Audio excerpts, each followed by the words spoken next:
네, 우리가 지금 하고 있는 거는 논술입니다. 그래서 약술형이긴 한데 이게 뭐 단답형이다. 그래서 그냥 찾으면 되겠지라고 생각을 하는데 논술이에요, 논술. 네, 그러니까 논술이라고 하는 것은 조건에 맞춰서 써야 된다.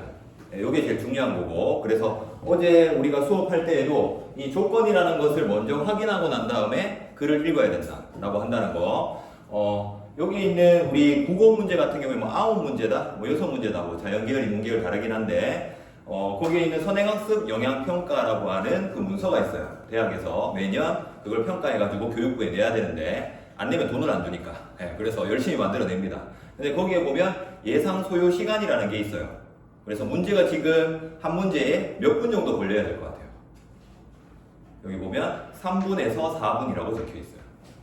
그러니까 예상 소요 시간. 그러면 국어가 지금 9문제라고 하면 거의 40분 안에 풀어야 된다는 계산이 나오죠. 그렇죠? 5분이면 45분이니까. 그렇죠? 네, 그래서 거의 80분 중에 절반 정도가 이제 국어를 풀어야 되는 시간이다. 네, 이렇게 봐야 되는 거고, 자연계열은 조금 더 빨리 풀어야 된다라고 한다는 건데, 결국에는 이 지문 자체를 다 읽어야지 풀 수 있는 건 아니라는 걸 알 수 있죠. 그렇죠? 네, 그래서 이 조건이라는 걸 먼저 확인한다. 어제 들었던 학생은 그래서 요거부터 먼저 읽고 난 다음에 글을 읽었죠.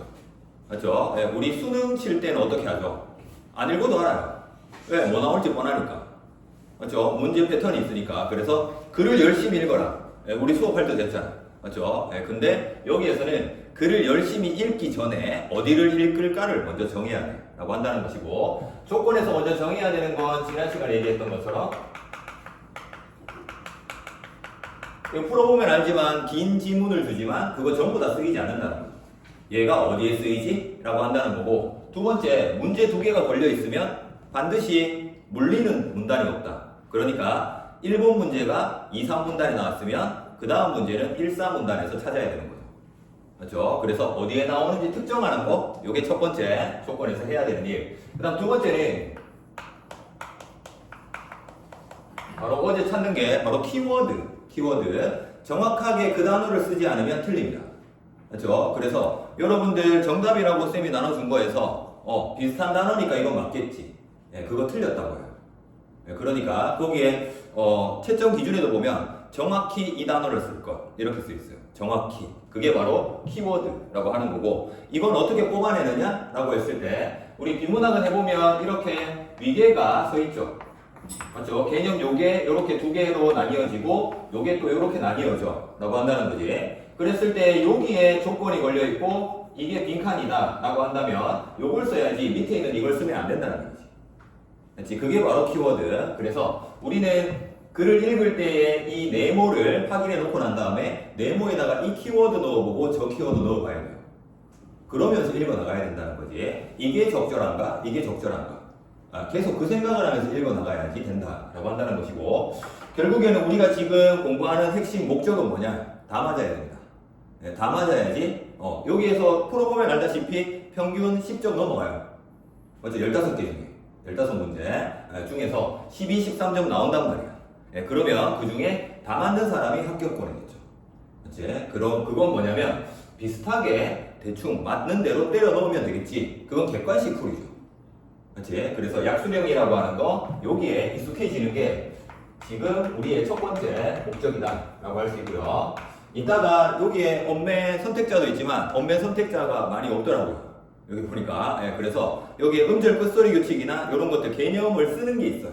그래서 그거는 조금씩 뒤에 수업 때 한 5분 10분 정도면 됩니다. 그래서 계속 노출되는 게 더 중요하니까 합성어, 파생어 이런 것들 할 거고요. 그 다음에 여기에 고전시가 풀어봤는데 창기파랑가 맞죠? 근데 해석이 되던가요? 안 되죠. 맞죠? 향가 이런 것들. 그래서 고전시가의 가사, 시조 같은 거는 현대어로 번역이 돼 있어요. 맞죠? 이것도 현대어 번역이 돼 있는데 해석 자체가 좀 암호처럼 되어 있죠.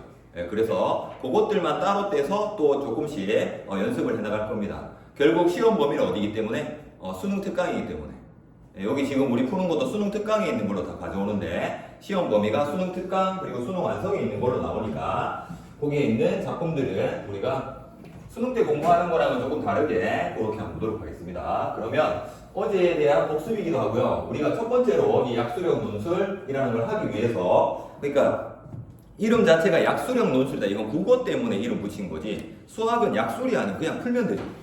그렇죠? 네, 맞춰야 됩니다.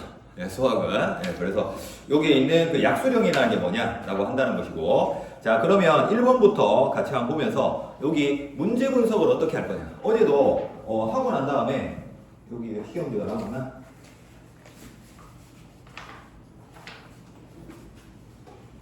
수학만 있네. 9번도 또 있나?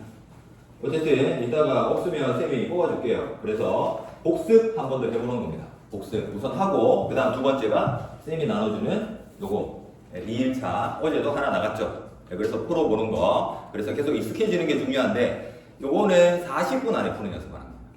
40분. 그래서 9문제 여기 걸려있죠. 그렇죠? 40분. 그래서 40분을 강조하는 이유는 40분이 넘게 걸리게 걸어놨다는 거죠. 네, 쌤이 출제할 때. 그래서 거기에 넘어간다라고 부담스러워하는 것보다 문제에서 자꾸 그것만 찾으려고 해야 된다. 그걸 먼저 느끼고 난 다음에 연습해 본다라고 하는 겁니다. 그래서 풀이한다는 게 이거 뭐 문제 풀이하는 게 아니죠. 맞죠? 어제도 풀어보는 거 보면 알 수 있듯이. 자, 그러면 문제 1번. 자, 문제 1번부터 보게 되면 자, 우선 분석을 한다는 거예요. 여기서 조건을 찾아내는데 어떤 걸 분석하느냐라고 하는 것인데 여기를 보면 지금 인성 여기에다가 가가 걸려 있습니다. 네모 그 다음에 나는 감정적인 거 감성 여기다 걸려 있어요. 감성. 그리고 세 개 중에 안 걸려 있는 게 뭐라는 거죠? 이성이라고 하는 겁니다. 맞죠? 국어는 밑줄 하나만 그어져 있다고 걔만 쳐다보면 안 된다는 거 알고 있죠? 맞죠? 약수령 논술의 모든 글은 다 이렇게 써 있습니다. 어떻게? 여기 보이는 것처럼 이거 두 개는 이렇게 반대된다는 게 보이나요? 맞지? 이성과 감성 이거 두 개는 반대되는 거 확실하죠? 근데 여기에 있는 얘도 이렇게 반대된다라고 봐야 되겠죠. 그렇죠? 네, 그래서 여기 있는 인성과 이성은 무엇이 반대되는 지점이고 이성과 감성은 무엇이 반대되는 지점이냐라고 했을 때 이성이라는 거는 여기에 보이는 것처럼 밑에 있는 건 논리적이라는 거죠. 그렇지? 근데 이쪽에 있는 건 감성에 호소한다. 다시 말하면 듣는 이의 감정에 호소하는 거야.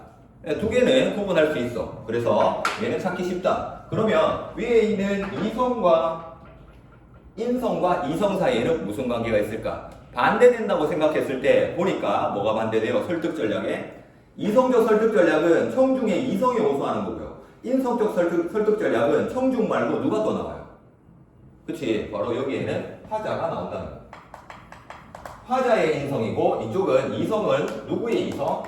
청중의 이성이라는 거죠. 그치? 자, 그러고 난 다음에 마지막으로 생각해야 되는 게 뭐냐? 이게 지금 설명하니까 오래 걸리는 거지 1분도 안 걸리는 작업이죠. 맞죠? 네, 문제 볼 때에는. 그래서 지금 봐야 되는 건 뭐냐면 요거를 보라는 얘기예요. 맞지? 모든 문제가 요거부터 먼저 찾아내야 돼 라고 하는 겁니다. 자, 그러고 난 다음에 이쪽에 보면 이성과 이성은 해당 부분이 어디냐면 2문단과 3문단에 있어요. 아까도 얘기했듯이 이게 이제 문제 분석할 때 가장 먼저 나와야 되는 거 특정 단락을 만들어라 라고 했습니다. 어디부터 쳐다보라는 거지? 1번 문단과 4문단을 먼저 쳐다봐야 되겠구나 라고 하는 특정 단락을 먼저 찾아야 된다는 거죠. 그렇지? 왜? 2번과 3번 문단에 얘가 있으니까. 그렇지? 무슨 얘기냐? 얘를 먼저 본다는 얘기지 여기에 절대 안 나와 얘는 안 읽어 이게 아니라는 겁니다. 뭐부터 읽는다? 여기부터 먼저 읽는다는 겁니다. 언급되지 않을 때부터 먼저 읽는다. 이게 바로 약수령 논술에서 지문의 특징입니다. 알겠죠? 네, 그래서 이런 식으로 들어가면 자, 그러고 난 다음에 이제 1문단에 봤어요. 1문단에 보니까 무슨 단어가 눈에 띄어야 되냐면 첫 번째 줄에 보면 저는 동그라미 쳐볼까요? 저는 자, 저는 나왔어요. 이 저는 누구란 얘기지? 화자가 나왔어. 그렇지? 자, 그러고 난 다음에 1문단의 마지막에도 보면 오늘 저는 동그라미 쳐야죠. 저는 두 개 나왔네. 자, 이제 두 번째로 해야 되는 거 뭐지? 답이 되는 정답, 키워드가 무엇이냐라는 걸 찾는 겁니다. 문단을 특정하고 난 다음에 해야 되는 거 두 번째, 두 개의 문장 중에 어느 전은이냐는 거지. 그렇지? 첫 번째 전은이냐, 마지막 전은이냐 라고 했을 때 첫 번째 전은이 되는 이유는 20년 넘게 전문연구소에서 이렇게 나온다는 거지. 이건 바로 뭐라는 거지? 출신과 전문성, 뒤에 보이는 것처럼 여기에 있는 인성, 바로 믿을만하게 만드는 거. 믿을만하게 만드는 거 우리는 신뢰성, 뭐 이렇게도 얘기하죠. 이 단어가 안 떠오르더라도 여기에 있는 것처럼 첫 번째 있는 이 전은이 답이 되겠네 라고 생각해야 된다는 거겠지. 자, 다 읽었나? 읽는 게 아니라는 거죠. 맞죠? 화자냐, 청자, 청중이냐? 이거 생각해야 된다. 알겠죠? 자, 그러면 여기에 있는 감성 같은 경우에는 얘가 지금 1문단에서 나왔어요. 1문단에서 나왔어. 자, 그러고 나면 얘는 4문단에서 우선 찾는 게 합리적이잖아. 맞죠? 합리적이잖아. 예, 빨리 찾는 게 지금 핵심이라고. 이 문제를 3분 동안 풀면 안 돼요. 3분이라고 걸려있어. 맞죠? 예, 뒤에 있는 거 법지문 시간 더 오래 걸리는 애 있다고. 그렇지? 예, 그런 거 시간 써야 되니까. 자, 그러면 여기 있는 4문단에서도 뭘 찾아야 되지? 바로 여러분 생각은 어떠십니까? 처음에 보면 청중 나오네. 맞지? 근데 이건 감정을 건드리는 거냐? 라고 한다는 거죠. 자, 중간에 보면 앞서 말씀드린 대로 여기에다가 세모 쳐볼까요? 앞서 말씀드린 대로.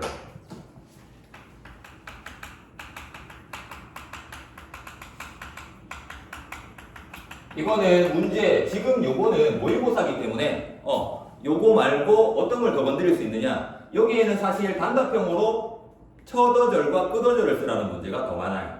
여기는 보면. 그래서 정의의 방식으로 앞에 있는 말을 요약하고 있는 걸 찾아 쓰시오. 뭐 이런 식이거든요.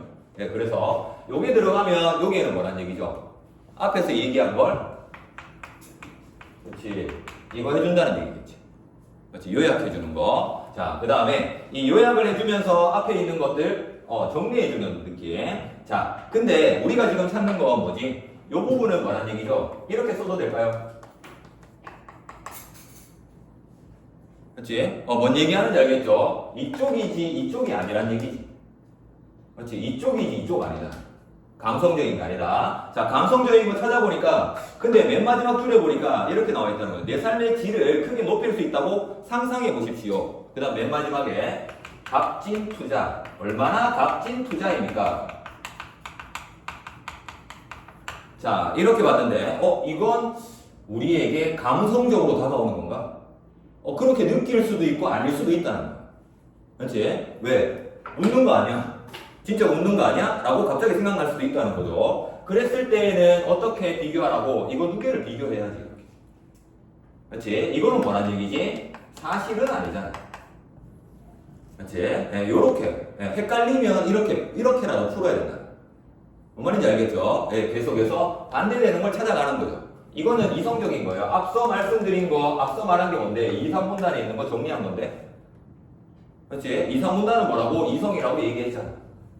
그렇지? 이쪽이 이성이라고 한다면 이쪽은 감성적인 거겠지. 왜? 이건 사실을 요약해주거나 설명하는 건 아니니까. 네, 이런 식으로 가는 겁니다. 자, 요거를 문제에서부터 들어가는 거예요. 이렇게. 네, 그래서 찾으면서 읽어야 된다. 찾으면서 문제에서 목적을 가지고 들어가자라고 하는 게 여기의 첫 번째였다라고 하는 겁니다. 자, 그래서 그것도 하자 부분 한번 해보면 되고요. 자, 그 다음 두 번째 2번 문제. 자, 여기에는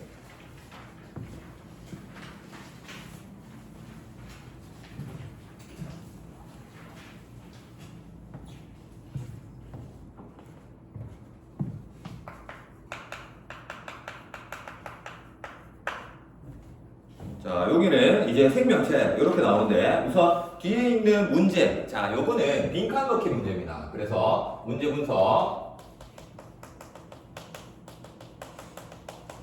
정확하게는 보기 분석이라고 하겠죠. 네, 보기가 들어가 있는 걸 얘기하는 거니까. 자, 그래서 이 보기를 분석할 때 어떻게 하느냐라고 하는 것인데, 자, 우선 여기 첫 번째 가에 있는 공유 결합입니다. 분자를 구성하는 원자 간에 전자가 공유됨으로써 전자에다가 동그라미 쳐볼까요? 전자. 자, 전자의 동그라미. 공유됨으로써 각 원자가 안정화되는 결합이다. 전자의 공유는 공유에다가 동그라미 쳐볼까요? 공유. 자, 공유는 나에 따라 이루어진다 라고 했습니다. 단일결합, 이중결합, 삼중결합이 있고요. 공유한 이것이 많을수록 결합력이 강해진다. 결합력 동그라미 쳐보세요. 결합력. 자, 동그라미 쳤죠. 그 다음에 오른쪽 그림과 같이 메테인 동그라미 쳐야겠죠. 메테인. 왜 동그라미 치라고 했는지 알겠나요? 전자를 찾으면 가가 나와요. 그렇지? 예, 공유라는 단어를 찾아야 나가 나와요. 결합력을 찾아야 다가 나오고요. 메테인을 찾아야 라가 나오고요. 그렇지? 예, 요런 식. 예, 무슨 얘기를 하는 거냐? 여기 있는 지금 문제 분석한다고 했죠? 맞죠? 윗글을 읽을 때 읽는 게 아니라 이 단어를 찾으라는 얘기예요. 이 단어를 찾아라. 방금 뭐 한 거지? 여기 있는 이 단어들을 체크해 놓고 난 다음에 이거 먼저 찾아야 될 거 아니야. 그렇지? 어느 문단에 이 단어가 나온지를 확인해야지. 그렇지? 예, 그래서 메테인 이런 게 나오면 이 문단이네. 들어가 줘야겠죠. 맞죠? 길단 말이야. 긴 거 중에 그냥 열심히 빨리 읽으면 안 된다. 맞죠? 예, 휩쓸려 지나간다 라고 하는 겁니다. 자, 그래서 여기 있는 것처럼 특정 단락 찾기 위해서 요것들을 보는 거기도 하고, 두 번째는 이제부터 여기에 들어가는 키워드가 맞는지를 갈아 끼워가면서 이 단어인가? 라고 생각하면서 읽는다는 얘기죠. 그렇지? 자, 그러면 이쪽에 있는 앞에 봤을 때 이러고 난 다음에 들어갈 때 주의사항은 뭐냐면 특정 단락 바로 찾아서 들어가는 것도 있지만 일본 문단은 반드시 읽어줘라. 이거 수능 때도 강조했던 거죠. 맞죠? 근데 여기 있는 약수령 논술에서는 일본 문단이 어떤 기능을 하는 거냐면 바로 일본 문단의 맨 마지막 줄 요런 거에만 눈이 가면 됩니다. 왜? 화학결합은 크게 원자 간 결합과 분자 간 결합으로 이루어진다. 과에다가 세모치라고 했죠. 마치 어제도 과에다가 세모쳐라. 일본 문단에서는 지금 화학결합이라고 하는 거 원자 간 결합 그리고 분자 간 결합 이렇게 두 개로 나눠놨다는 거죠. 그렇지? 그러면 여기에도 결합, 가에도 결합인데 이거 써야 되나 이거 써야 되나 이 얘기를 하고 있는 거죠. 그렇지? 얘인가. 그러고 난 다음 두 번째 문단에 보니까 원자 간 결합에는 공유 결합과 이온 결합이 있대. 네, 이렇게 돼 있죠. 맞죠? 네, 그래서 또 여기에도 공유 결합 이나에다가 세로 쳐야죠. 그렇지? 왜 두 개로 나뉘어져 있으니까. 그렇지? 자, 어제는 문제 분석하는 거, 여기 이제 복습하는 거고요. 오늘 해야 될 것이 뭐냐면 제시문 읽으면서 우리가 해야 될 행동이라고 할까? 라고 하는 건데 결국에는 바로 요게 되는 부분을 찾아줘라 라고 한다는 거예요. 알겠죠? 네, 거기에서 시작되는 거고, 그러니까 키워드가 얘네들이라는 얘기예요. 결론은 얘네들이잖아. 그렇지? 여기에도 얘네들이죠. 문제 2번과 문제 3번 두 개가 대비를 이루고 있으니까. 그렇지? 자, 그 다음에는 공유결합은 이렇게 나옵니다. 첫 번째 줄에 분자를 구성하는 원자 간에 전자가 공유됨으로써 전자 동그라미 쳐야겠죠.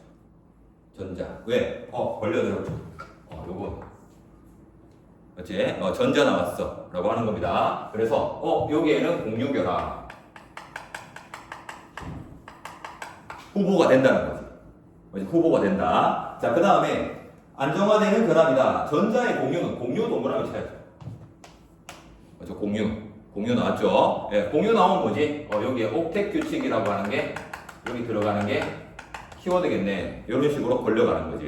자, 그 다음에 쭉 읽다 보면 전자를 읽거나 얻음으로써 8개를 만들고 2개의 전자를 읽는다. 한 쌍일 때는 단일결합, 이중결합, 삼중결합. 공유한 전자쌍이 많을수록 결합력이 강해진다. 결합력 동그라미 쳐요. 결합력. 왜? 전자쌍 나왔네.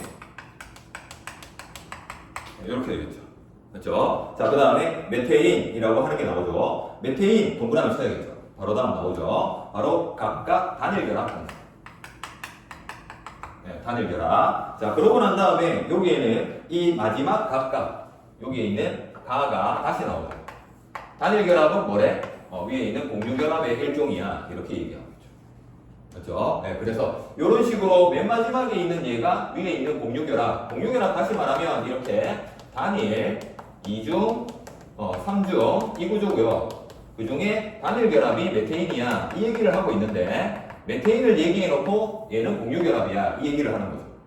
그렇지? 위로 한번 쳐주는 빈칸이 갑자기 생긴다는 거죠. 그렇지? 여기에 있는 이게 답이 아니라 얘가 마다 이런 식으로 얘기하면 여기에 공유결합을 쓸 수 있어야 된다는 거지. 그렇지? 네, 그래서 1번 문단부터 이렇게 밟아가는 게 맞다는 얘기입니다. 알겠죠? 근데 1번 문단 다 읽으란 얘기야? 아니잖아. 그렇지? 어떤 것만? 이런 거. 그렇지? 이런 것도 되지? 그렇죠? 네, 이런 것도 되죠? 그렇지? 어떻게 됐든 구분되어 있는 거. 구분되어 있는 거. 그거를 찾는 거고. 왜 이걸 찾으라고 하냐? 글이 다 이것밖에 없어요. 과학기술이든 법이든 다 두 개로 나누는 것밖에 없다. 라고 하는 겁니다. 자, 키워드가 이게 맞냐, 저게 맞냐 생각을 해봐야 된다. 라고 한다는 거고. 자, 그 다음에 이온결합 같은 경우도 뒤에서 이제 해볼 수 있죠. 얘네들은. 이온결합 같은 경우에는 거기에 문제에다가 동그라미만 쳐보고 이온결합은 넘어갈게요. 자, 문제 3번입니다. 가는 전자의 공유 없이 전자 또 동그라미 쳐야겠죠. 전자. 자, 이 전자의 동그라미 치는 이유는 결국에 분자간이 아니라 원자간이라는 걸 특정하는 거예요. 그렇지? 얘는 전자의 공유를 얘기하는 거고 분자간은 여기에다가 쳐다보면 분자간 같은 경우는 여기에 원자가 서로 뭐 하는 거 이런 식으로 이제 단위가 다르다는 얘기예요. 네, 그래서 두 개가 결국엔 이렇게 된다는 얘기거든요. 그렇지? 근데 글을 다 읽고 난 다음에 이걸 쳐다보면 헷갈리기 시작하는 거죠. 자, 그 다음에 두 번째 가는 양이온, 음이온 사이. 양이온과 음이온 동그라미 쳐야겠죠. 양이온과 음이온 두 개로 나뉘어져 있고 그게 나의 정정기적 인력이라고 하는 거 그대로 들어가는 거죠. 이렇게 나와 있다라고 하는 겁니다. 자, 그 다음에 세 번째 줄에 있는 염화나트륨 동그라미 치면 되겠죠. 염화나트륨 더 이상의 빈칸은 없지만 이 염화나트륨 가지고 또 설명을 하는구나 라고 한다는 걸 알 수가 있고요. 자, 그러면 오늘의 본론이라고 할 수 있는 법지문 한번 보겠습니다.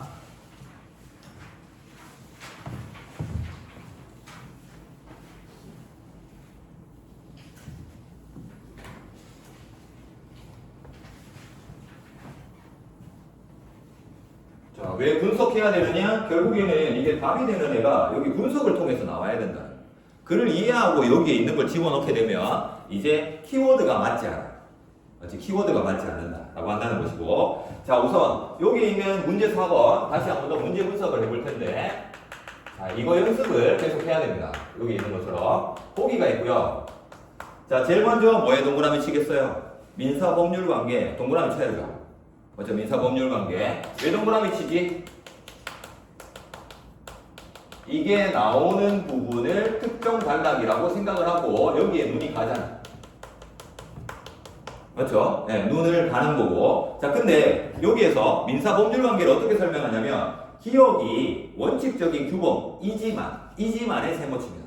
이지만. 왜? 두 개는 뭐 한 거야? 구분한 거잖아. 그렇지?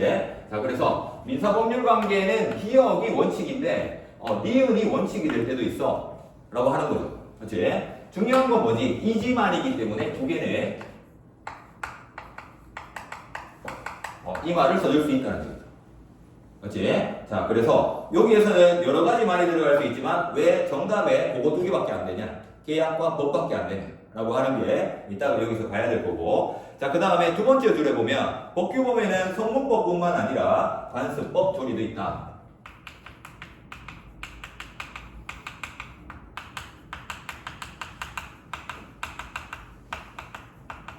이렇게 있다라고 되어 있습니다. 자, 그 다음에 성문법과 관습법이 모두 없을 때 여기에 성문법이 없으면 여기 있죠. 이거 따라갈 수 있는데 그 다음에 맨 마지막 문장에 보면 제사주제자 여기에다가 또 네모를 쳐야 되겠죠. 그렇죠? 이것과 똑같이 생겼죠. 그렇지? 그래서 민사법률관계와 똑같이 생겼고 미음이 없어서 과거에는 디귿이 적용되었으나 디귿이 소멸한 후에는 리을이 적용되고 있다. 이거 두 개랑 나눠볼까요? 어떻게 나눌까요? 여기 있는 이 문장 미음이 없어서 과거에는 디귿이 적용되었으나 쉼표에다가 세모 쳐봅니다. 세모 치면 앞에 있는 건 언제를 얘기하는 거지? 이걸 얘기하는 거죠. 그렇지? 그럼 뒤에 있는 거는 언제를 얘기하는 거야? 요걸 얘기하는 거죠. 그렇죠? 네, 그러면 두 개가 또 어떻게 되는 거지? 당연히 이건 대립되는 거죠. 그렇지? 후라고 적었으니까 얘를 다른 말로 뭐라고 할 수 있어요? 소멸전이라고도 할 수 있겠지. 그렇지? 뭐가 있고 없고라는 걸 알 수가 있겠죠. 그렇지? 어쨌든 지금 두 번째 특정 단락이 나왔어요. 맞지? 그 부분에서 지금 첫 번째 찾아야 되는 거 대립되는 개념을 찾아야 되는 게 민사법률관계 첫 번째라는 거. 그치? 자, 그러고 난 다음에 밑글로 한번 가봅니다. 자, 여기 있는 나 부분을 읽으라고 했죠. 두 번째 줄에 보면 민사법률관계 찾는 겁니다. 민사법률관계 동그라미 칩니다. 민사법률관계. 자, 나왔고요. 이제는 대립되는 두 개를 찾아야겠지? 자, 그러면 민사법률관계에서 적용되는 규범은 당사자들이 합의로 정하는 것이 원칙이다. 이건 대립되는 단어가 없어. 따라서 계약이 원칙적인 규범이 되고 세모칩니다. 되고 자, 그러면 계약이 원칙이래요. 계약은 첫 번째 기억에다가 넣을 수 있겠지. 그렇지? 자, 그리고 두 번째, 법은 계약으로 정해지지 않은 내용에 대해서만 규범의 역할을 한다. 법이 왜 여기에 답이 되느냐? 여기에 걸어친 거, 바로 한번 쳐봅니다. 계약으로 정해지지 않은. 이게 법지문에서 수능에서 제일 많이 써먹는 방식이죠. 그렇지? 두 개가 반대인 건 뭐 때문에? 요거 때문이잖아. 그렇지? 이쪽은 계약으로 정해진이라고 할 수 있다는 거죠. 그렇지? 그러면 이쪽은 계약이고 이쪽은 계약이 아니네 이렇게 보는 거죠. 계약인 것과 계약이 아닌 것, 계약이 아닌 것은 뭐하고 똑같은 말? 법하고 똑같은 말.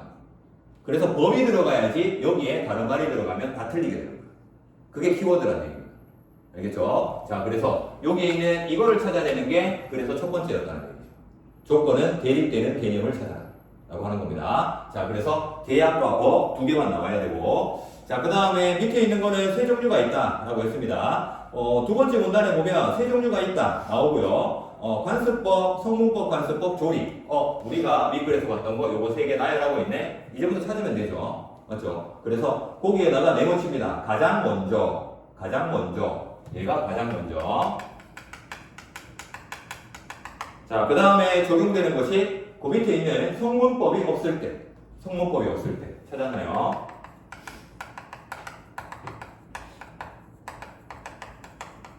그리고 조리는 모두 없을 때. 이게 보기에 나오는 조건들이었죠. 맞죠? 네. 지금 읽으라는 얘기가 아니라 얘네들을 뭐 하라는 거예요? 네, 이거 하라는 얘기입니다.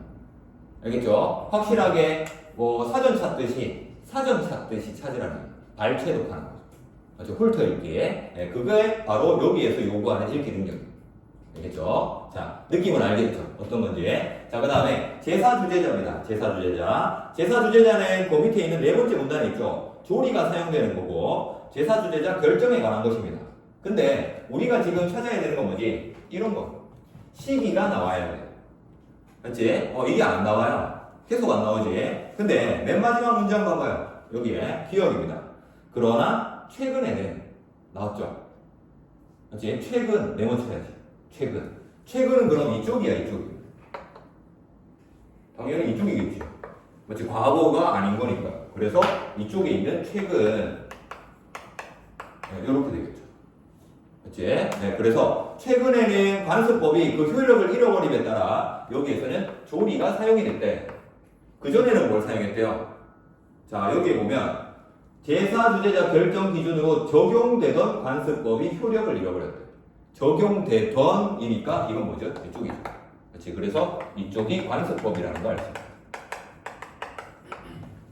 그렇죠? 네, 그래서 요 문장, 그러니까 중요한 건 이 문장만 찾으면 끼워 넣는 건 쉬워요. 그렇지? 이게 중요하다는 얘기죠. 어디에 있지? 이걸 찾아야 돼. 라고 하는 거고, 항상 마지막 문장에 있냐? 그런 것도 있는 것 같아요. 약간 여기 기출이 특징이. 그러니까 숨겨 놓는다는 얘기죠. 맞지? 계속 읽게 만든다는 거. 시간을 허비하게 만든다는 거. 그렇다고 마지막 문단만 덜렁보는 것도 아니잖아요. 맞지? 자, 우리가 중요한 건 뭐다? 보기에서 요거 두 개를 찾았을 때, 이건 시기가 반대되는 거 찾아야 되네. 그래서 최근이라는 단어를 찾을 수 있느냐? 요게 중요한 포인트다.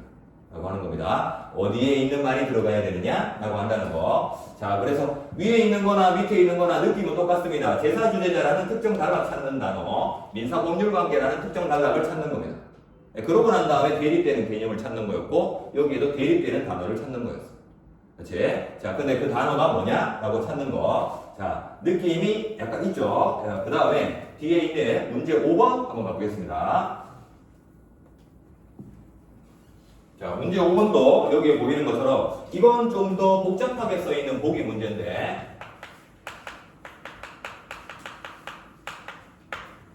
이 빈칸 띄워놓고 하는 문제도 있지만 보기 전체를 주는 것도 있어요. 이게 수능 특강에 있는 보기를 그대로 쓰는 문제도 있습니다. 기출에 보면. 그래서 이것도 한번 정리를 해보면 우선은 다 정리해야 돼요. 정리해놓고 난 다음에 걔에 해당하는 애를 찾아야 되는데, 자, 찾는 방식 보면 우선 첫 번째 보기에 읽어보면 제사주제자가 사망하면 당연히 앞에 있는 문제 풀었기 때문에 이 단어가 제일 위에 올라와야 된다는 걸 알 수 있겠죠. 그렇지? 보기를 순서대로 읽어가면서 동그라미를 쳐야 돼. 그렇지? 제사주제자 동그라미 쳐봅니다. 사망하면 가장 나이 많은 남성이 되는 것이 관행이 오랫동안 유지되었대 라고 했습니다. 자, 그래서 여기에서는 관행이라고 하는 거에 동그라미 칠 수 있겠죠. 왜? 이건 관습법이니까. 그렇지? 자, 그 다음에 밑에 있는 것처럼 이때에는 가장 나이 많은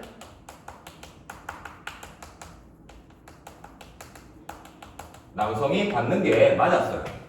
맞죠? 다 정리합니다. 다. 자, 근데 그 다음에는 어떻게 됐죠? 그러나 세로칩니다. 그러나 대법원은 2005년에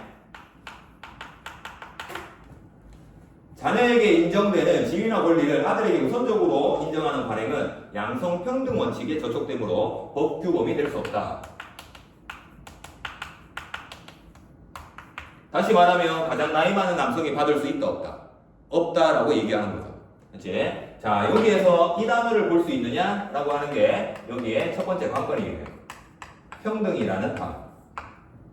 여기 보면 평등하기 때문에 가장 나이 많은 남자, 여자는 안 되고 남자만 되는 거. 이런 게 평등에 들어가지 않는다라고 한다는 거고, 이 평등은 이따가 한번 보도록 하고, 그 다음에 그런데 또 세붙입니다. 그런데 그 다음에는 2008년 나오죠.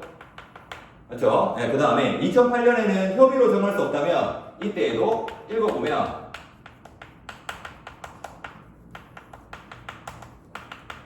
네, 이렇게 나오고 이 사람이 받는 게 맞아. 이렇게 나옵니다. 네, 그 다음에는 2023년입니다. 똑같이 가장 나이 많은 남성.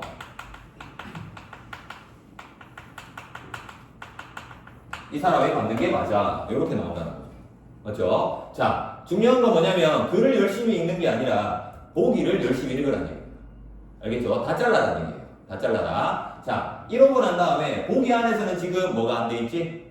구분이 안 돼 있어요. 대립이 안 돼 있지? 자, 밑에 있는 문제 봅니다. 대법원의 2005년 판결. 여기에다가 네모칩니다. 2005년 판결. 근데 그 뒤에 뭐라고 돼 있어요? 전에다가 동그라미 칩니다. 전. 자, 그러면 지금 이 선지는 뭘 가리키고 있지? 이렇게 자르라고 가리키고 있는 거죠. 그렇지? 두 개로만 나눠야 됩니다. 두 개로. 그러면 전이라는 이 선지가 나왔다는 건 이쪽은 후라는 얘기지. 그렇지? 무슨 얘기를 하고 싶은 거지? 두 개의 요렇게 되는 부분이 이 키워드야 라고 얘기하는 거죠. 요거 두 개만 비교하라는 얘기입니다. 이 선지가. 맞지? 자, 이거 다 아니고 요쪽에 두 개. 자, 그랬을 때에 제사주제자는 법으로 정해져 있고 법의 이념 중 이것이 실현되어 있겠군 이라고 했습니다. 자, 전에는 관행으로 계속해서 위에도 보이듯이 그러고 난 다음에 보기를 보니까 둘째 줄에 관행이 오랫동안 어떻게 됐대요? 유지되었다고 써 있습니다. 유지. 이건 이제 링크를 읽으면서 이 단어가 이제 보여야 되는데 유지되었다는 말이 나와요. 유지. 동그라미 쳐봅니다. 보기에. 자, 그러면 이게 평등이라는 단어와 반대되는 게 아니라 그러면 얘는 유지되었으면 얘는 뭐였다는 얘기죠? 이때에 이렇게 쭉 가다가 바뀌었잖아. 그렇지? 얘는 변동됐다고 얘기할 수 있다는 거야. 그렇지? 그러면 이거는 무슨 개념이 여기 들어가는 게 맞냐라고 물어보는 거죠. 그렇지? 그래서 법적 안정성이야. 이렇게 가는 거고요. 자, 그 다음 두 번째, 밑에 있는 두 번째 문제입니다. 대법원의 2008년 판결과 대법원의 2023년 판결을 모두 재사용 재산을 한 사람이 물려받게 한다는 점. 우선 여기에 있는 2008년 판결 메모 쳐봅니다. 2023년 판결 두 개를 묶어놨어요. 모두 동그라미 칩니다. 모두 얘네 둘이는 대립이 아니란 얘기야. 이거 두 개를 묶었으면 뭐랑 반대된다는 거지? 이렇게도 자르란 얘기잖아. 그렇지? 머리에 들어오냐? 라고 했을 때 그럼 이거 두 개 반대되는 건 뭐야? 라고 하는 거고 여기에 얘가 나오잖아. 그렇지? 여기에는 평등인데 이쪽은 뭐란 얘기지? 평등이 아닌 거. 이렇게 나오죠. 자, 그래서 이 평등이 아니라는 단어에 어울리는 키워드는 뭐지? 이걸 찾아야 된다. 알겠죠? 윗글로 들어갔을 때. 자, 그래서 여기에 보이는 키워드를 찾는다는 것은 일치불일치를 찾는 문제와는 달라요. 느낌이 다르죠? 여기에서 조건에 해당하는 걸 자꾸 찾아야 되고, 핵심은 뭐죠? 요거예요, 요거. 이거 찾는 거. 마치 뭐와 반대되는, 구분되는 라고 한다는 겁니다. 이러고 난 다음에 이제 윗글로 가는 거예요. 여기에는 가에서 찾으라고 하죠. 그래서 가에서 찾아라. 자, 그래서 1문단은 반드시 읽어라 라고 했습니다. 그래서 1문단에 있는 거 정리해보면 가에 그 두 번째 줄에 보면 또한 있습니다. 이런 거부터 먼저 봐야 돼요. 그러니까 나눠야 되잖아. 두 개로. 또한이 있다는 것은 또한 앞과 뒤가 서로 나뉘어진다 라고 볼 수 있고, 법이라고 하는 것은 여기에서 두 가지로 나누고 있죠. 바로 앞에는 목적인데 뒤에는 이념이라고 나누고 있죠. 이제 또한 앞과 뒤로 나누고 있습니다. 또한 해놓고요. 지금은 표시해놓고 한 번 더 쌤이 시험지 줄 테니까 복습으로 얘네들을 잘라보라는 거죠. 이제 문제를 자 해봐야지 늡니다. 요게 자 그러고 난 다음에 그 다음에 밑에 있는 마지막 문장에 보면 이 이념이라는 것을 세 가지로 나누고 있죠. 여기에는 정의, 한목적성, 그리고 법적 안정성. 이렇게 세 가지로 나누고 있어. 그러고 난 다음 그 다음 문단에는 정의라는 걸 또 두 개로 나누고 있죠. 그렇지? 어디에다 체크해야 돼? 평균적 정의란이라고 나오는데 쭉 가보면 뜻하고 여기 세모 쳐야 돼요.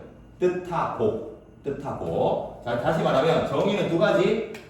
평균적 정의랑 대문적 정의. 네, 이렇게 나오죠. 그렇지? 자, 그리고 난 다음에 평균적 정의라는 것은 모든 사람에게 평등한 거 이렇게 얘기하죠. 그렇지? 거기 보이나? 평균적 정의란 모든 인간을 대등하게 하는 거. 모든에다가 동그라미 칩니다. 모든. 그러면 대문적 정의는 뭐가 되지? 각 개인 이렇게 된다는 거지. 그렇지? 쌤이 뭐라고 했어요? 두 개로 나뉘는 건 이거예요. 정의는 두 가지가 있어. 그건 반대된다는 얘기지. 그렇지? 사람은 두 종류의 사람이 있어. 그러면 반대되는 사람, 남자, 여자. 이렇게 나눠요. 그렇죠? 네, 두 개로 나눈다는 건 다 반대인데. 자, 여기에 있는 거는 뭐라고 얘기할 수 있어? 그렇지. 이렇게 얘기할 수 있겠지. 그렇지? 근데 여기에는 다르면 다 다르게 한다. 이거는 평등이 아니라고 쓸 수가 있다는 얘기죠. 왜? 반대되는 거는 이거니까. 맞지? 근데 이게 대문적 정의가 답이 아니라 이 평등이 아닌 것은 얘로 인해서 실현할 수 있어. 이렇게 얘기하죠. 한목적성. 그래서 한목적성이 여기에 답이 되는구나. 라고 얘기하는 겁니다. 네, 그래서 대문적 정의를 쓴 학생도 있는데 여기 한목적성 부분을 잘 한번 읽어보세요. 그러면 대문적 정의가 아니라 한목적성이 왜 들어가야 되는지 그 고민을 하는 게 결국에 만점으로 가는 길이에요. 여기서 네, 이런 것들을 키워드 이게 아니라 이거야 라고 해줘야 된다는 거지. 그렇지? 그 다음 법적 안정성 같은 경우는 그 밑에 보면 법의 내용 그 다음 문단에 있죠. 법적 안정성이라는 이념에도 부합해야 한다. 근데 그 다음 문장에 보면 법규범의 내용은 명확해야 하고에다가 세모 쳐야지. 하고 그래서 여기에서는 명확에다가 동그라미 칠 수 있는 거예요. 무슨 얘기냐? 이 단어 중요해 보이는데 이거 동그라미 친다는 게 아니라 이렇게 구분되어 있으니까 이 단어에 동그라미 친다는 얘기예요. 알겠죠? 수능 공부하는 게 아니에요. 그렇죠? 약수령, 논술 공부하는 거 명확하고 그 다음 뭐 있어야 돼? 유지돼야 된다고 써있어요. 유지? 여기 유지. 맞지? 그래서 여기에는 뭐예요? 저기 있는 법적 안정성. 이렇게 들어가주는 거예요. 오케이. 자, 그래서 여기에 들어가야 되는 게 이 유지 보고 여기에 있는 거 찾아야 돼. 이거는 수능 문제 공부하는 거죠. 우리가 먼저 문제에 있는 거 분석을 먼저 한다. 그리고 특정 단락을 찾기 위해서 무엇과 무엇이 비교되고 있는지를 찾는다. 알겠죠? 그러고 난 다음에 윙클로 올라가서 그 단어들을 찾으면서 읽어나간다. 라고 하는 거. 윙클 읽기의 기본 원리도 뭐라는 거?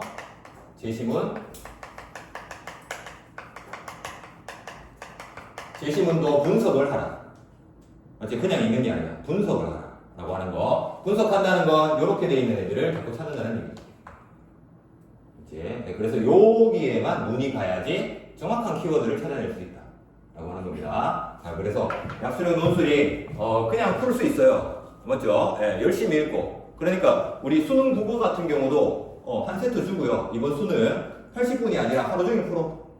하면 다 맞출 수 있어요. 누구는? 왜? 계속 읽으면 되거든. 그렇죠? 네, 근데 이게 시간 안에 풀어야 된다. 이게 바로 국어 시험의 특징이다. 라고 할 수 있습니다. 자, 그러면 뒤에 있는 이제 문학 한번 가보겠습니다. 문학은 문학답게 풀어야 된다. 이게 또 무슨 말이냐?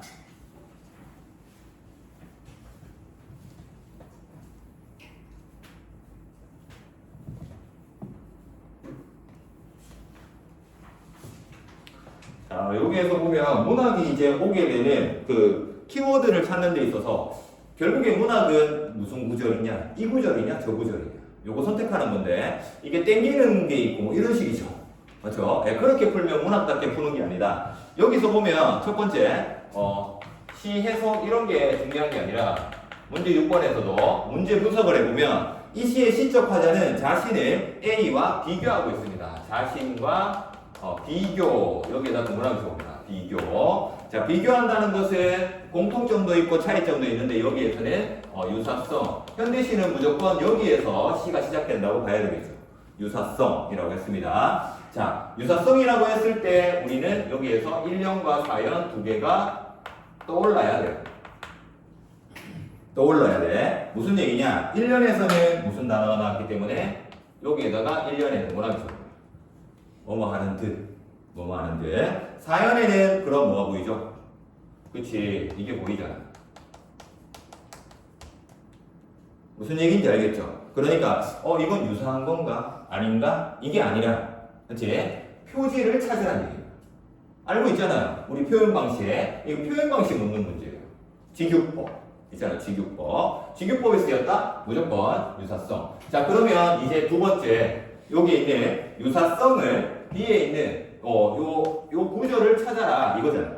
그치? 자, 그랬을 때 여기 뭐뭐 하는데 뭐뭐처럼이니까 이거는 푸른 산과 서로 비교하고 있다는 건 당연히 찾을 수 있죠. 그치? 왜? 내 푸른 산이 흰 구름을 지니고 사는데 내 머리 위에는 푸른 하늘이 있으니까. 그치? 자, 그러면 둘 중에 어느 게 더 유사성이 있지? 이렇게 가면 이제 문학은 못 풀어요. 더 유사한 거. 나랑 똑같은 게 푸른 산 아닌가? 근데 사형도 푸른 산이라고 하는데 둘 다 같은 푸른 산인데 이 푸른 산이 더 푸른가? 저 푸른 산이 더 푸른가? 이거 문학이 아니지. 그렇죠? 자, 이렇게 됐을 때는 어디를 봐야 된다? 유사성을 우리 문제에 보면 보기에 유사성을 뒤에 찾아가는 여기에다가 두죠. 문학에 찾아가는 이렇게 돼 있죠. 찾아간다고 했습니다. 그러면 1년에는 보니까 마지막에 어떻게 돼 있지? 항상 푸른 하늘이 있다 이렇게 끝났고요. 그렇지? 4연에는 어떻게 돼 있지? 얼마나 기쁜 일이냐. 자, 이렇게 돼 있습니다. 자, 1년 같은 경우에는 여기 보이듯이 지니고 살듯이 푸른 산은 흰 구름이 있고 내 머리 위에는 푸른 하늘이 있어. 1대1 대응시키고 있으면서 유사한 거까지 왔어요. 근데 이걸 하고 있냐는 거지. 더 유사한 걸 찾아야 되는 거 아닌가? 그렇지? 있다라고 하는 건 이런 느낌 아닌가요? 그렇지? 뭐 이 단어를 떠올리지 않는다고 해도 이건 아니라는 생각은 할 수 있지. 찾아가는 건 아니야 라고 하는 거죠. 자, 얼마나 기쁜 일이냐? 이게 찾아가는 거라고 정확하게 말은 할 수 없죠. 하지만 이건 결국에는 확인이라는 건 있는 그대로의 사실, 있다, 있는 사실, 지금 현재 일어나고 있는 일, 그게 얘랑은 반대된다고 혹은 다른 거라는 걸 알 수 있죠. 그렇지? 얘는 얼마나 기쁜 일인가? 기쁜 게 사실은 아니잖아. 그렇지? 자, 그래서 여기에서는 사열이 답이 되는 거구나. 이렇게 푸는 게 문학답게 푸는 거예요. 그러니까 왜 이 구절만 되지? 라고 한다는 것 자체가 문제 안에 조건이 이렇게 걸려있기 때문인 거죠. 그렇지? 자, 지금 2개까지는 온다는 얘기예요. 2개까지 추렸다. 이건가 저건가 나는 고민이 될 때는 밑줄 그 다음 단어를 봐야 되는 게 문학이라는 거예요. 알겠죠? 결국에는 보기를 정확하게 분석해야 돼. 이게 처음에 안 보여요. 맞지? 2개가 남았을 때 다시 한 번 더 보기를 읽었을 때 내가 놓친 단어는 없는가라는 게 보는 겁니다. 알겠죠? 그때의 작품을 자꾸 다시 읽어봤자 소용없어요. 맞지? 수능 풀어봐서 알잖아. 그치? 작품은 이미 한 번 읽었을 때 내 머릿속에 정리가 끝난다 라고 한다는 겁니다. 자, 그 다음에 두 번째 문제 7번. 요거는 이제 대응이라는 데다가 동그라미 치면 되는데 여기에는 화자에 대응되는 존재. 자, 그래서 여기에는 푸른 산, 아까도 얘기했듯이. 자, 그 다음에 이쪽에 있는 흰 구름. 푸른 산은 흰 구름을 지니고 살고 나는 푸른 하늘을 지니고 살아. 대응되면 이게 푸른 거 이렇게 되는 거 아니야? 라고 하는데 이렇게 된다는 건 왜 그런 거죠? 같은 푸른색이니까 얘하고 얘 대응돼야 되는 거 아니야? 라고도 할 수 있는데 시의 원리는 뭐지? 이게 유사성이라고 얘기한다. 현대시 왜 반복하지? 똑같은 말 왜 반복하지? 근데 똑같은 말이 아니라 단어를 바꾸죠. 그렇지? 근데 반복이라는 건 이거를 반복을 한다는 거야. 맞죠? 예, 근데 걔랑 얘랑 나는 똑같아 라고 하는 걸 똑같은 문장 구조로 써준다는 거죠. 얘의 머리 위에는 흰 구름이 있고 내 머리 위에는 푸른 하늘이 있어. 그렇지? 위에 있고 위에 있는 거. 그렇지? 이게 문장 구조죠. 그렇죠? 예, 그래서 이게 바로 현대시에서는 대응이라고 부른다는 거예요. 알겠죠? 그래서 색깔 2개 똑같으니까 이렇게 가는 게 아니라 위치가 결국에는 쉽게 얘기하면 위치가 똑같아야 된다. 위치가 똑같아야 된다. 이게 문학답게 푸는 거. 중요한 거 요겁니다. 문학답게 푼다는 게 뭐냐라고 하는 거. 자, 문학에서 솔직하게 틀려요. 여기 보면 한 번에 확 갈 수 있다는 얘기야. 그치? 자, 그 다음에 뒤에 있는 거 창기파란가 한번 보겠습니다. 이것도 수능 특강에 있는 거니까 해석이 안 된다 라고 하는 부분. 해석이 안 된다기보다는 단어 하나가 안 보인다는 얘기죠. 여기에서는 기파랑의 모습을 보여주는 거라고 했는데 이게 문학적으로 이제 이해해보려고 해도 약간 그 단어 자체를 모르면 안 되는데 갓 이런 거죠. 갓. 마음의 갓 이렇게 했는데 갓이 뭐지? 라고 하는데 이 갓은 가장자리라는 뜻입니다. 가장자리. 가장자리 가에 있어 뭐 이렇게 얘기하죠. 그렇지? 그래서 마음의 끝이라는 뜻이니까 그건 기파랑이 아니잖아요.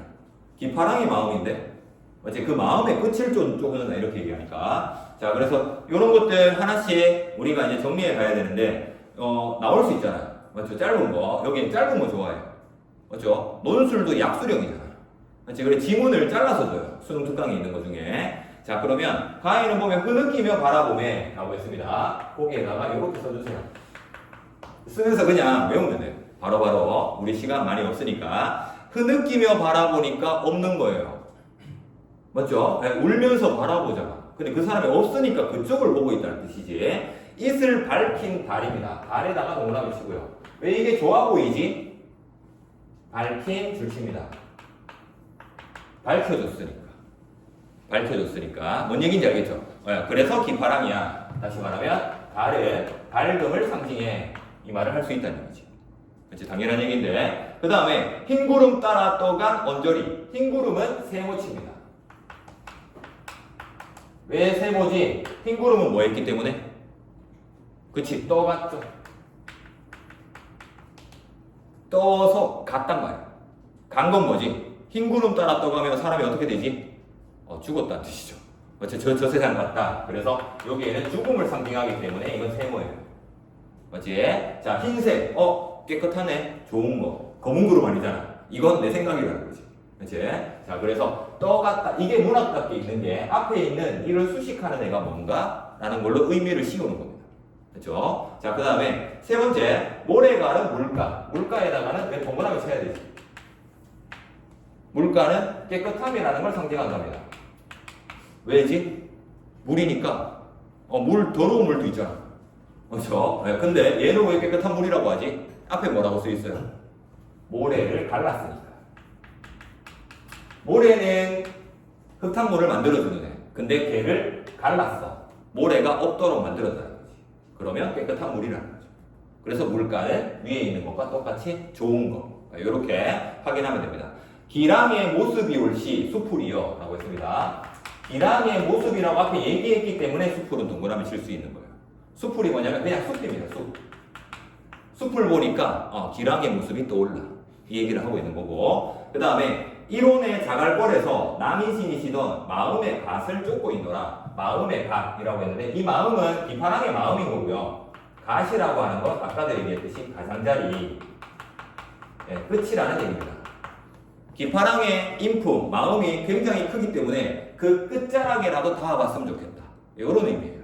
그래서 여기에서는 이 마음이라고 하는 거, 그래서 기파랑을 그대로 드러내는 거지 상징하는 게 아니라는 거죠. 상징하는 게 아니잖아. 마음, 기파랑의 마음인데. 그치? 자, 그 다음 마지막에, 잣나무 가지가 높아. 라고 있습니다. 잣나무 가지. 잣나무만 쓰면 안 되고요. 여기 5개 쓰라고 하니까 가지 이걸 잘라. 그치? 얘네 둘은 똑같은 말이에요. 맞죠? 걔가 걔잖아. 그래서 잣나무 가지 이렇게 하나입니다. 그렇죠? 잣나무 가지가 높다. 꼭대기에 있는 가지를 얘기하는 거. 그렇지? 이거는 오결한 정신을 얘기하는 거. 잣나무가 되게 높은 나무거든요. 잣나무. 그래서 그 다음에 마지막에 보면 눈이라도 덮지 못할 고깔이요. 눈 세모치. 이거와 대비되는 게 뭐지? 고깔. 고깔의 동그라미. 그래서 5번째 단어죠. 고깔은 고깔 모자 알죠? 뾰족한 거. 이것도 위에 있는 이거랑 똑같은 고결한 거. 그렇지? 그리고 뾰족하기 때문에 눈이 아무리 와도 맨 위에 꼭대기에 있는 그 고깔은 남아있을 거야. 그렇지? 어떻게 해도 사라지지 않는다. 이런 걸 얘기하는 거죠. 그래서 죽어서도 있는 것 이렇게 얘기하는 겁니다. 그래서 우두머리다. 그 충담사 거기 제목에 보면 찬기파랑합니다. 찬에다가 동그라미 쳐놓으면 돼요. 찬양할 찬자입니다. 그렇죠? 기파랑을 찬양하는 노래. 이 사람이 그 화랑이죠. 화랑. 신라시대 화랑. 그거에 우두머리가 죽어서 그걸 슬퍼하는 노래. 자, 그 다음 반올입니다. 이건 반달. 제목 보면 알다시피. 그래서 여기에 꽃거울 혹은 반쪽, 이런 거는 찾기 쉽죠. 그 다음에 밑에 있는 어근과 어근이 결합하는 거 합성어. 이것도 나중에 한번 정리해 보도록 하겠습니다. 자, 그러면 오늘은 여기 있는 한 장짜리 그 음운변동 그거 있죠. 그거 한 번만 정리해 보고 마치도록 하겠습니다. 내일은 이 음운변동에 대해서 뒤에 테스트 약간 좀 할게요. 그래야지 빨리 배우니까. 이제 그래서 다 같이 진도 나갈 수 있도록 하겠습니다. 자, 그러면 우선 이 음운변동 뒤에는 쌤이 연습해 볼 수 있도록 빈 종이로 되어 있고요. 그 다음에 앞에 다 써져 있는 거 있죠.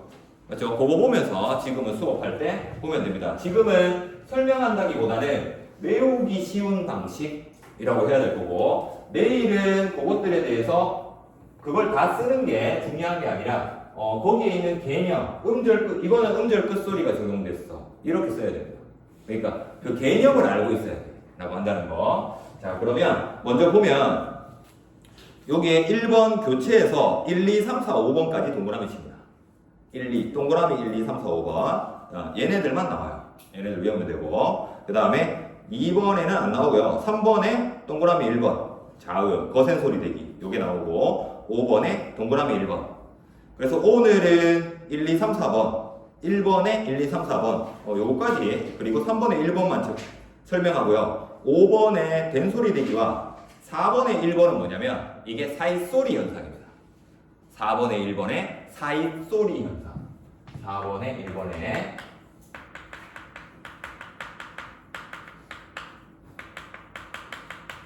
이게 표기는 이렇게 되는 거. 사이시오 쓰는 거. 지난 시간에 우리 하룻밤 했을 때 나온 거 있죠. 그건데 얘는 된소리 대기하고 같이 봐야 되는데 얘 같은 경우에는 내일 요거에 대해서 잠깐 설명을 하면 될 것 같습니다. 그래서 요건 내일 하고요. 오늘은 첫 번째 음절 끝소리 현상. 음절 끝소리. 음절 끝소리 현상은 거기에 써 있는 것처럼 7개의 자음으로만 발음이 되는 겁니다. 음절 끝소리이기 때문에 얘네들을 우리는 쉽게 요거라고 하죠. 받침에 자 거기에서 요렇게 기역, 디귿, 비읍만 동그라미 쳐보세요. 기역, 디귿, 비읍만. 자 그러면 나머지가 뭐가 남지? 요렇게 4개가 남아요. 맞지? 요게 가장 기본적인 원리에 바로 뭐냐면 얘를 거기에다가 안울림 소리라고 적어요. 그리고 밑에 있는 얘를 울림 소리라고 적어요. 그리고 우리 엄매할 때 공부했죠? 그렇죠? 여기 보면 얘네들 외우는 거 7개인데 바둑입니다. 바둑이. 바로 왔죠? 바둑이. 얘는 뭐죠? 나라 마음. 네, 7개. 외울 수 있겠죠? 네, 바둑이와 나라 마음입니다. 네, 요렇게. 자, 그러고 난 다음에 나라 마음 같은 경우 얘네들이 다 받침이라는 얘기잖아. 그치? 근데 옆에 설명해 놓은 것처럼 이런 받침도 있지만 이런 받침도 있고 이런 받침도 있고 이런 받침도 있고 이런 받침도 많다는 얘기야 이게. 맞지? 근데 전부 다 뭐로 발음나는 거지? 얘로 발음난다는 거야. 맞죠? 네, 안 울림 소리. 울림 소리는 요 4개밖에 없고요. 요거 4개 이외에 히읗, 디귿, 비읍. 그러니까 바둑이 빼고는 전부 다 뭐로 발음난다고? 바둑이로 발음난다. 알겠죠? 그게 음절 끝소리입니다. 그래서 음절 끝소리는 모든 음운 현상의 첫 번째입니다. 그래서 음운 현상이 몇 번 일어났냐? 라고 9번 문제에서 물어봐. 그러면 제일 먼저 뭐부터 찾아야 돼? 받침에 바둑이와 나라 마음 빼고 나머지 다른 게 있는지부터 찾아야 돼요. 있으면 뭐란 얘기야? 음절 끝소리 현상이 일어난다는 얘기지. 알겠죠? 네, 그래서 바둑이와 나라 마음 빼고 다른 자음이 있느냐라고 한다는 거. 이게 받침입니다. 자, 그 다음에 두 번째. 이렇게 하고 난 다음에 밑에 있는 비음화와 유음화. 여기 한번 가보겠습니다. 자, 비음화. 비음화 같은 경우에는 거기에 히읗, 디귿, 비읍에다가 미음, 니은. 얘네들을 뭐라고 하냐면 여기에서도 이 울림 소리를 또 나눠주는 게 니을에다가 동그라미 치고 얘를 유음화, 유음이라고 씁니다. 유음. 나머지 있는 니은, 미음, 이음 얘네들을 비음이라고 해요. 네, 그래서 비음과 유음으로 나눠져 있어.